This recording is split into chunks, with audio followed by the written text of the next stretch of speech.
4 मोमबत्तियाँ।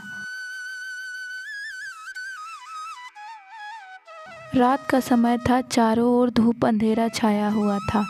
केवल एक ही कमरा प्रकाशित था जहाँ 4 मोमबत्तियाँ जल रही थी। चारों मोमबत्तियाँ एकांत देख आपस में बातें करने लगी। पहली मोमबत्ती बोली, मैं शांति हूँ। जब मैं इस दुनिया को देखती हूँ तो बहुत दुखी होती हूँ।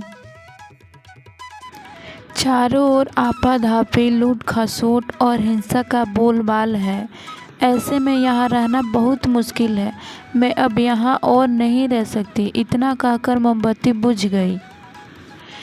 दूसरी मोमबत्ती भी अपने मन की बात कहने लगी, मैं विश्वास हूँ। मुझे लगता है कि झूठ, धोखा, फरेब, बेईमानी मेरा वजूद ख़त्म करते जा रहे हैं।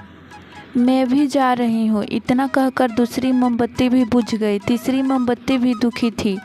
वह बोली, मैं प्रेम हूँ। मैं हर किसी के लिए हर पल जल सकती हूँ, लेकिन अब किसी के पास मेरे लिए वक्त नहीं बचा। स्वार्थ और नफ़रत का भाव मेरा स्थान लेते जा रहा है। लोगों के मन में अपनों के प्रति भी प्रेम भावना नहीं बची। अब ये सहना मेरे बस की बात नहीं। मेरे लिए जाना ही ठीक होगा। यह कहकर तीसरी मोमबत्ती भी बुझ गई। तीसरी बत्ती बुझी ही थी कि कमरे में एक बालक ने प्रवेश किया।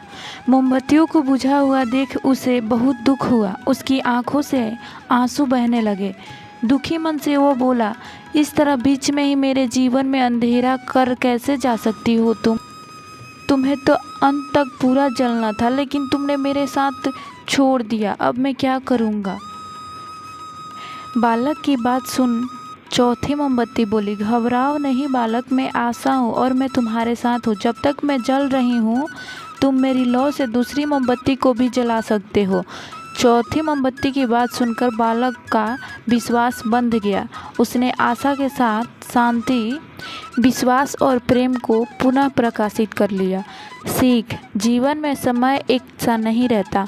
कभी उजाला रहता है तो कभी अंधेरा। जब जीवन में अंधकार आए, मन अशांत हो जाए, विश्वास डगमगाने लगे और दुनिया पराई लगने लगे, तब आशा का दीपक जला लेना।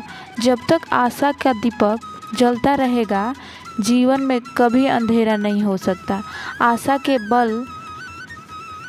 बल पर जीवन में सब कुछ पाया जा सकता है। इसीलिए आशा का साथ कभी न छोड़ें। दोस्तों, आपको इस कहानी से क्या सीख मिली, हमें कमेंट्स में ज़रूर बताएं।